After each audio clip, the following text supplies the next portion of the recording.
everyone! Welcome back again to my YouTube channel. So for today's video, update ko lang po kayo dito sa bagong loan application na inaplikan ko. So dito guys, bali approve po ako. And sobrang bilis lang po dito mag-apply. Sobrang dali lang. And then, mabilis rin po silang mag-process ng application mo. If ever na nag-apply ka po ngayon, wala pa pong 3 minutes, malalaman mo na po kung approve ka or hindi. So ito lang po yung update ko dito. So January 13 po is due date ko na po sa kanya. And dito nga po, naka-receive po ako ng email galing sa kanila. And then sa kasamang palad, nawalan pa ng laman yung GCash account ko. So bali na zero balance ako dun. Kaya hindi po ako nakapagbayad kaagad. So ngayon po ako nakapagbayad January 14, 2026. At ito nga po yung email, babasahin ko po sa inyo. So ito po ay sinend sa akin ng my name, which is Franz Del Mundo po yung pangalan nito. So yan po yung Gmail niya. Ito po yung sabi niya ha, nasa huli naman lagi pagsisisi. Pag nakita mo mamaya yung mukha mo na nakapost ka na sa social media,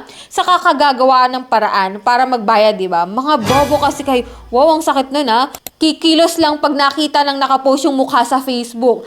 Bago mag 1 PM na wala pa yung bayad mo at reply mo, binibigyan ka na ng option na magbayad na kahit extension fee, kaso matigas mukha mo. Pasisikatin ka na lang sa FB para makilala ka na lang scammer ha. Pasensyahan tayo. So may link po sila dito na binigay, which is yung amount nga po na babayaran ko is 895 pesos.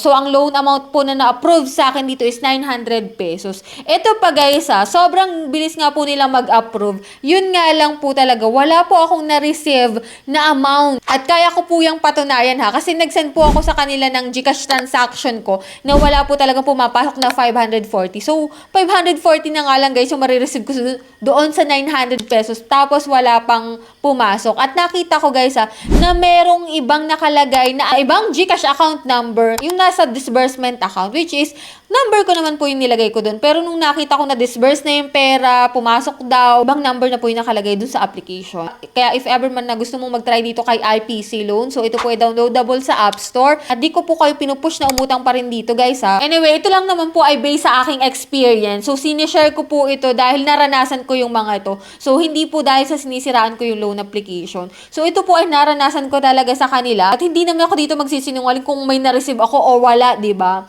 Pero yun nga guys, yun nga yung mga pinagsasabi nila sa akin. So marami pa yan. So hindi ko lang nilahat guys. Bali late na nga po yung pagbabayad ko. Pero wala naman pong dagdag, which is good talaga. Buti naman. Kasi kung may dagdag yun, mas malaki yun talaga.